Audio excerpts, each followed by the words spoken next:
उससे भरपूर मैं विश्वास करता हूं इस बात का कि हरियाणा की जनता 10 की 10 लोकसभा सीट और करनाल विधानसभा सीट 11 कमल 4 जून को खिला करके मोदी जी को झोले में डालेंगे। निर्दलीय विधायक हैं 3 हरियाणा के, वो कांग्रेस में शामिल हो चुके हैं।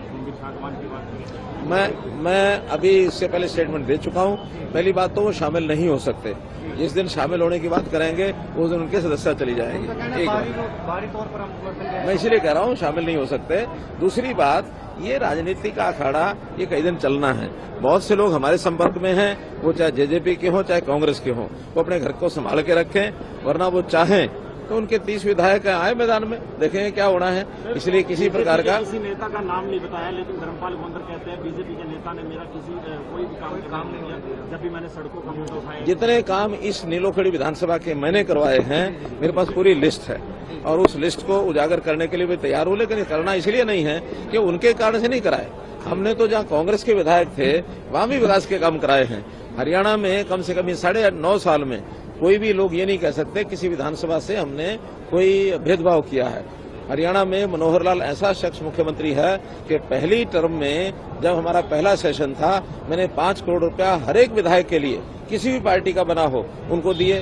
दूसरी टर्म में पहला जो सत्र था उसमें 5 करोड़ रुपए फिर से दिए, केवल इसलिए कि जनता के विधायक बन के आए हैं। पार्टियां कोई भी हों, आखिर जिस पार्टी का चुन के आया है उसकी विशेषता है, जिसका नहीं चुन के आया है उसकी कमी रह गई है। हम अपनी पार्टी में जहां नहीं चुन पाए अगली बार प्रयत्न करेंगे और हम इस बार प्रयत्न करेंगे। ये जो स्थिति हमारी पिछली बार 40 पर ही हम रह गए थे, बाद में 41 हो गए, ये अगली बार स्थिति पैदा न हो, ताकि इस प्रकार की समस्याएं और खेल ये न हो सके। हम पूरे आश्वस्त है कि अगले चुनाव में हमारी पूरी कंप्लीट मेजॉरिटी आएगी। का बयान आता है कि 400 पार नहीं, जमुना पार कराएंगे। ये तो जनता बताएगी, ना आप बताएंगे ना बुद्धिराजा बताएंगे। मेरी बात पर भरोसा मत करें, जनता बताएगी कि वो 400 पार देगी कि नहीं देगी, उसमें बुद्धिराजा और आपकी ठेकेदारी नहीं। सर, कांग्रेस अपनी जनसभाओं में सभी लोगों को एक प्रलोभन दे रही है, 6,000 रुपए पेंशन, 100 गज के प्लॉट, 2 मकान डलवाएंगे, बिजली का बिल, बिजली की कनेक्शन साथ में देंगे। साथ के साथ बेरोजगारों को जब तक नौकरी नहीं मिलेगी 1 लाख रुपए हर साल उनको। मैंने अभी सभा में बताया है कि जिस प्रकार के मुंगेरी लाल के सपने होते हैं, ना 9 मण तेल होगा ना राधा नाचेगी, जिस प्रकार का अगर वो हिसाब किताब लगा करके बता देंगे कि इस सारी योजना में जो बता रहे हैं कितने पैसे लगने वाले हैं, कुल मिलाकर के देश का बजट तो देश में काम आएगा। देश के बजट में अगर वो सोचते हो कि कहीं से हम मुफ्त का कहीं से फंड लेके आ जाएंगे, कहीं से नहीं आ सकता।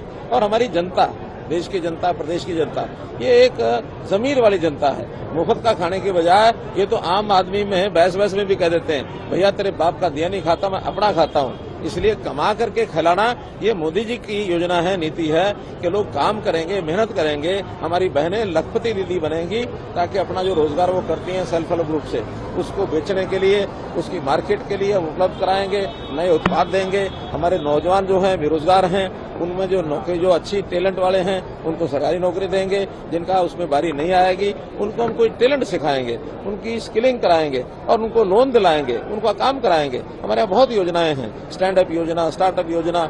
और हरियाणा में हमने मुख्यमंत्री अंत्योदय परिवार उत्थान योजना के अंतर्गत 50,000 परिवारों को इस प्रकार के काम दिलाए हैं। तो रोजगार दिलाना हमारा काम है, लोग कमाएंगे, खाएंगे। धन्यवाद।